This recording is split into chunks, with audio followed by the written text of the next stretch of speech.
नमस्कार दोस्तों, आज की परिचर्चा में आपका स्वागत है। आज दो महत्वपूर्ण विषयों पर हम बात करेंगे समाज सेवी श्री रघुवीर सिंह बिष्ट जी से।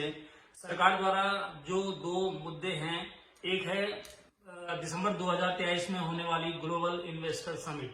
ग्लोबल इन्वेस्टर समिट जब हम बोलते हैं तो एक बहुत बड़ा शब्द हमारे लिए हो जाता है।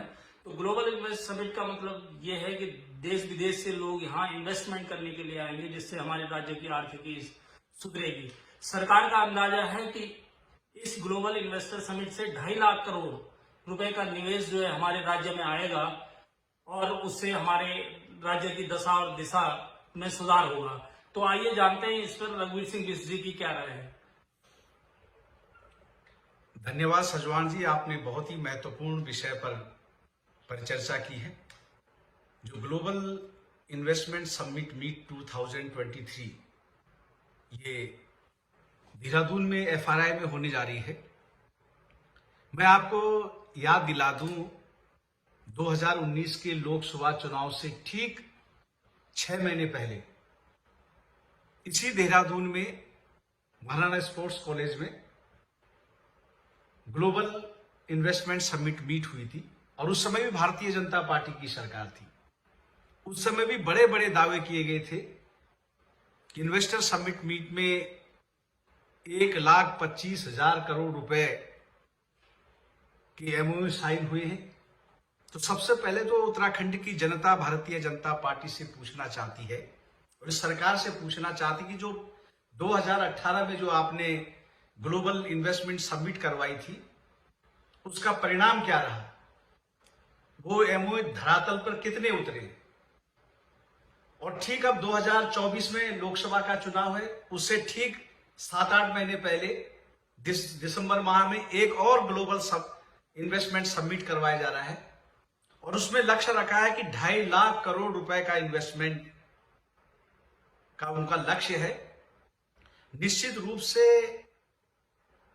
ये जो घोषणाएं हैं वो लोगों को लुभाती जरूर हैं, लेकिन धरातल पे उनका क्या असर होता है ये पूरे उत्तराखंड की जनता जानती है। और ये केवल और केवल 2024 से पहले राज्य में एक माहौल बनाया जा रहा है कि यहाँ 2.5 लाख करोड़ रुपए का इन्वेस्टमेंट आने वाला है, जबकि सरकार से पूछना चाहिए कि जो पहला लोकसभा चुनाव 2019 के लोकसभा चुनाव से पहले जो यहाँ ग्लोबल समिट मीट करवाई गई थी, उसमें आप लोगों ने ही सरकार के प्रतिनिधियों ने बताया था कि वो 1.25 लाख करोड़ रुपए का इन्वेस्टमेंट हुआ है।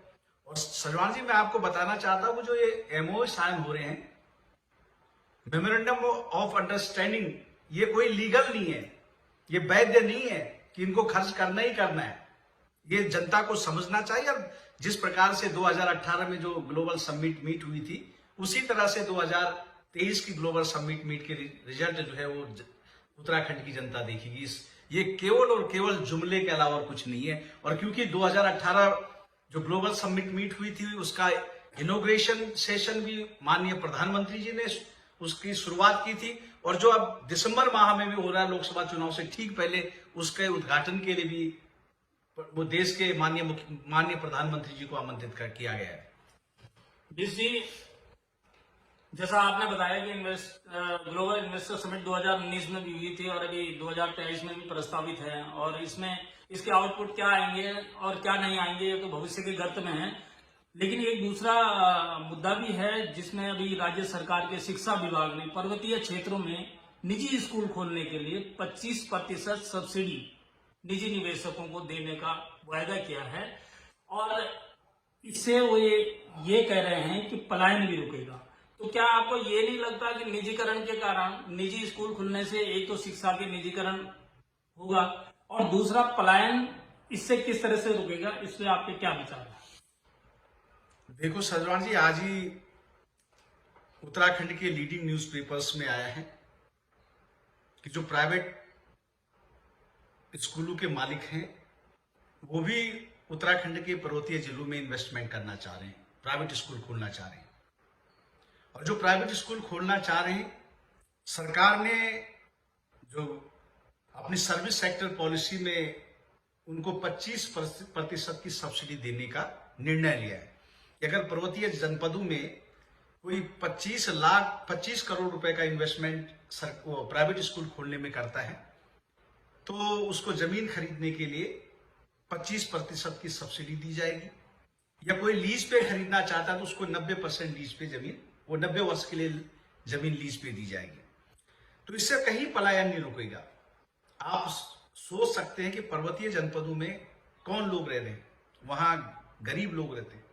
और जिन स्कूलों के मालिकों को इन्होंने कल इनवाइट किया था देहरादून में, उनके स्कूलों की फीस 5,000 रुपए से लेकर के 10,000 रुपए के बीच में।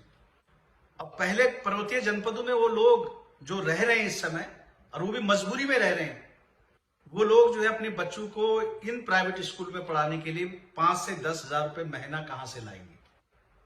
सबसे पहली बात तो ये। और दूसरी बात है कि सरकार उनको 90 साल के लिए लीज पे जमीन दे रही है। 90 साल लीज पे देने की वजह 25% उसमें स्पष्ट रूप से जो सर्विस सेक्टर पॉलिसी उसमें कहा गया है कि पर्वतीय अंचलों में जो 25 करोड़ रुपए इन्वेस्टमेंट करेगा उसको 25% की सब्सिडी दी जाएगी, और मैदानी क्षेत्र में उसकी लिमिट जो है 50 करोड़ रुपए है।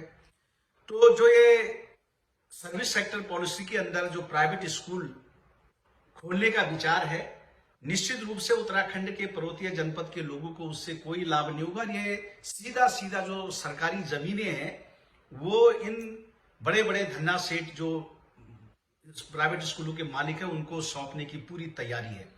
अगर सरकार को वास्तव में पलायन रोकना है तो सरकार के पास केंद्रीय स्कूल, जो सेंट्रल स्कूल कहते हैं, उसकी कई बार जो प्रत्येक जिले से मांग गई है कि हमारे जिले में सेंट्रल स्कूल होना चाहिए। वो जो है अभी तक भूमि आवंटन की फाइलें लंबित पड़ी हुई है।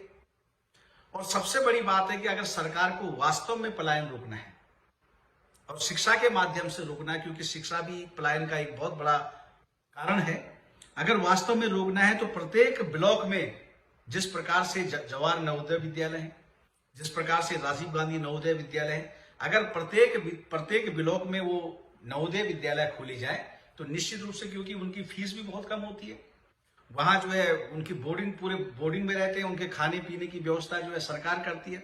अगर वास्तव में धरातल पे सरकारी जो नवोदय विद्यालय है, जवाहर नवोदय विद्यालय, अगर ये ब्लॉक स्तर पे खुलते हैं तो तभी जो है वहां पलायन रुकेगा। अदरवाइज तो जो प्राइवेट स्कूल है, यहाँ प्राइवेट स्कूल खुलने से वहां के लोगों को कोई फायदा नहीं होगा। वो केवल और केवल सरकारी जमीनों की बंदरबाट के अलावा और कुछ दिखाई नहीं देता।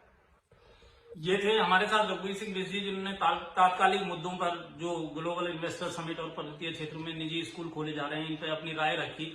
और मित्रों, हमारा इस पोर्टल के माध्यम से कहना यह है कि सरकारें जो भी कार्य करती है उस पे आम जनमानस की तीखी नजर होनी चाहिए और आम जनमानस को पूछना चाहिए कि अगर आपने ये ग्लोबल समिट कराई है या निजी स्कूलों को बढ़ावा दे रहे हैं या कोई भी योजना या परियोजना, उसका आउटपुट क्या रहा। क्योंकि जब तक हम अकाउंटेबिलिटी के साथ काम नहीं करेंगे, सरकार से, प्रशासन से, लाइन डिपार्टमेंट से प्रश्न नहीं पूछेंगे, तब तक राज्य का विकास संभव नहीं है। जय हिंद, जय उत्तराखंड, नमस्कार।